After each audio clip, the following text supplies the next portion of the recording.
আমরা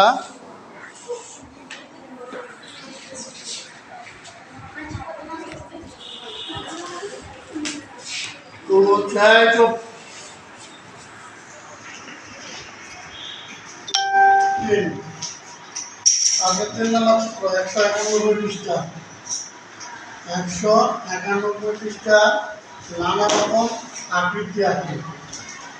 নানা রকম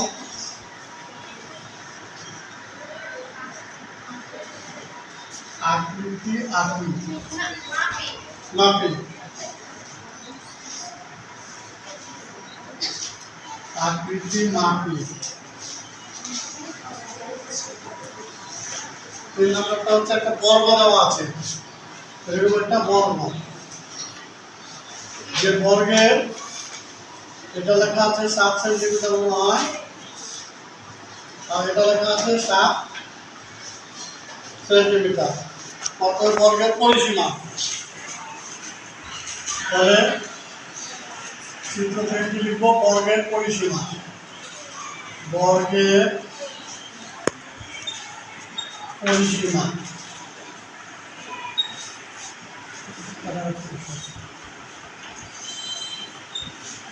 বর্গের পরিসীমা নির্ণয় করতে, যেহেতু তার 4টা বাহু কি সমান, তার জন্য 4 গুণ বাহু দৈর্ঘ্য। তাহলে 4 বসালাম, আর বাহু দৈর্ঘ্য কত? 7 সেন্টিমিটার, 7 28 সেন্টিমিটার। তারপর হচ্ছে বর্গের ক্ষেত্রফল। বর্গের ক্ষেত্রফল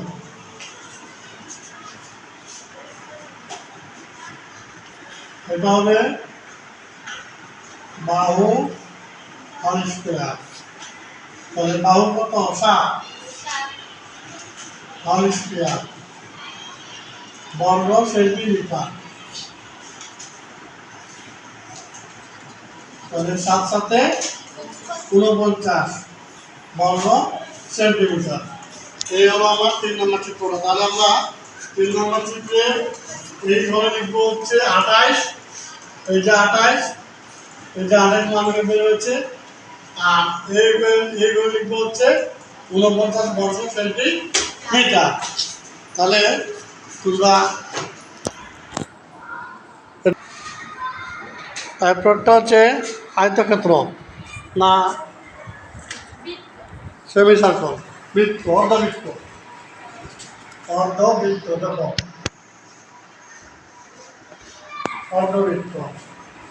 অর্ধবৃত্তের কি কি দেওয়া আছে? 14 দেওয়া আছে। পুরোটা কত আছে? 14। আর এটা কত আছে? 7। আর দেওয়া আছে 7। অর্ধবৃত্তের আর দেওয়া আছে 7, আর 2 আর দেওয়া আছে 14। আগে বুঝো, এটা হলো 2 আর, বৃত্তের পরিণামিতে পড়েছে না, আর এটা হচ্ছে আর। এখন এটা কিন্তু অর্ধবৃত্ত। পুরো বৃত্তে যেমন আমরা নির্বাচন করে বৃত্তের পরিধি বা পরিসীমা, বৃত্তের পরিধি বা পরিসীমা, পরিধি বা পরিসীমা সমান 2 পাই আর, তাই না? কিন্তু পেজটা কোথায় রয়েছে? অর্ধেক। তাহলে এখানে আমি কি লিখবো? অর্ধ।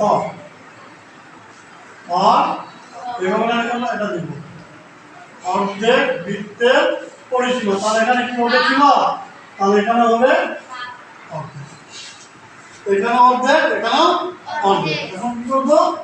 এই দুই কেটে দেবো। পায়ের মান কত? 3.1416, আর এর মান কত? 7 সেন্টিমিটার। গুণ করা কত হয়? তারপরে আনুমানিক বৃত্তের ক্ষেত্রফল, বৃত্তের ক্ষেত্রফল, বৃত্তের ক্ষেত্রফল, ক্ষেত্রফল সূত্র কি বলতো?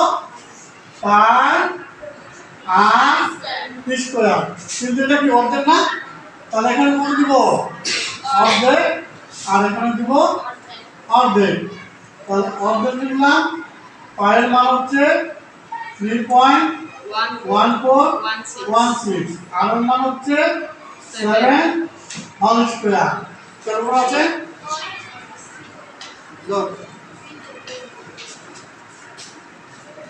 তাহলে হবে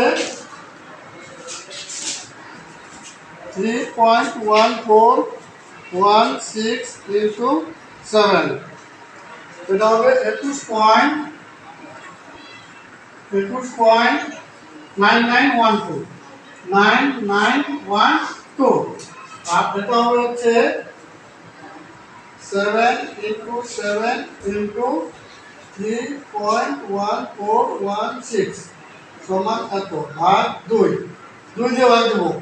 তাহলে হবে 76.9692 বর্গ সেন্টিমিটার।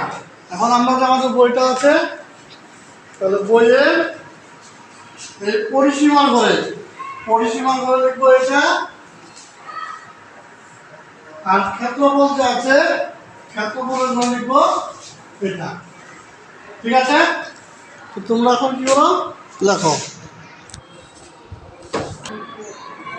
এবার আমরা ত্রিভুজ দেওয়া আছে মনে হয়, তাই না?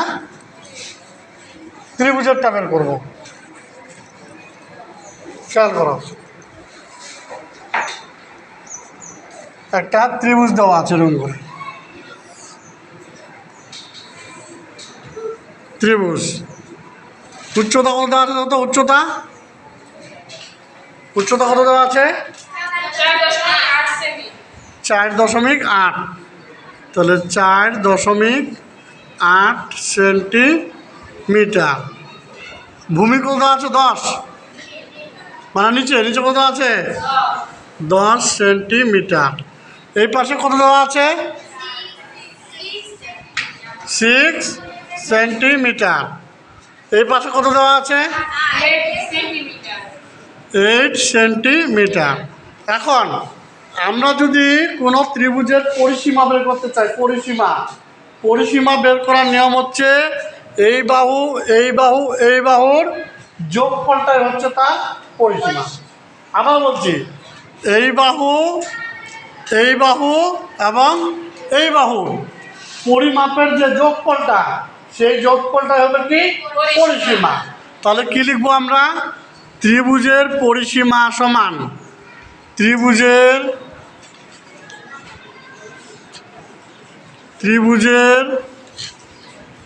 পরিসীমা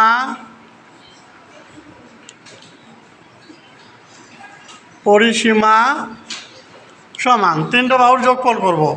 একটা হচ্ছে 8,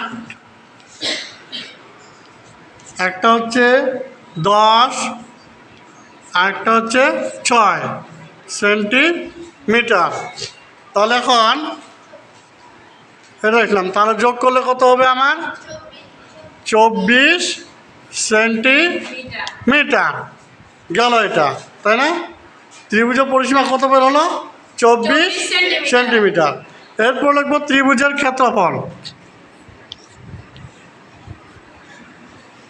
ত্রিভুজের ক্ষেত্রফল নির্ণয়ের সূত্র কেউ জানো? ক্ষেত্রফল নির্ণয়ের সূত্র 1/2 গুণ ভূমি গুণ উচ্চতা। তাহলে এখন ত্রিভুজের ক্ষেত্রফল নির্ণয়ের সূত্র হচ্ছে 1/2 গুণ ভূমি গুণ উচ্চতা। এখন আমরা মান বসাই। 1/2, ভূমি হচ্ছে 10, উচ্চতা হচ্ছে 4.8। আহা, আমরা তো ইংরেজি বাংলা মিলা দিচ্ছি, বুঝা দিই।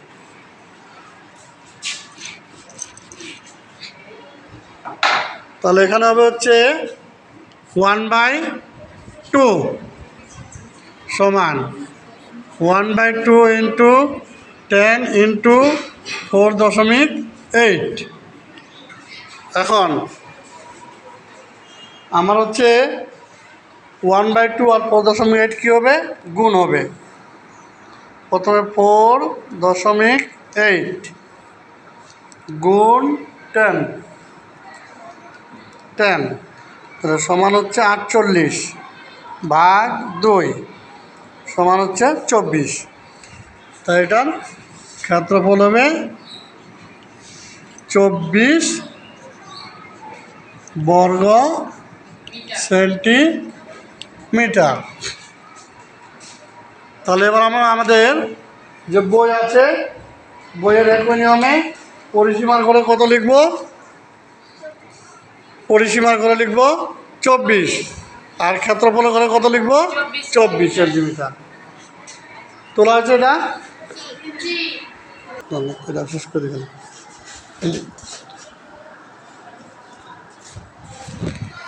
তাহলে এবার আয়তনের ক্ষেত্রে দৈর্ঘ্য 3 সেন্টিমিটার, দৈর্ঘ্য 4 সেন্টিমিটার, প্রস্থ 3 সেন্টিমিটার। তাহলে আয়তনের ক্ষেত্রে পরিসীমা 2 ইন্টু দৈর্ঘ্য যোগ প্রস্থ। তাহলে 2 ইন্টু দৈর্ঘ্য হলো 4 যোগ প্রস্থ হলো 3। তাহলে 4 3 7 গুণ 2 7 2 14 সেন্টিমিটার। এবার আয়তনের ক্ষেত্রে ক্ষেত্রফল নির্ণয় সূত্র কি, দৈর্ঘ্য গুণ প্রস্থ। তাহলে দৈর্ঘ্য হচ্ছে 4, প্রস্থ 3 বর্গ সেন্টিমিটার, 4 3 12 বর্গ সেন্টিমিটার। ঠিক মতো থাকলো, আমরা বাকিগুলো আবার আগামীকালকে করবো।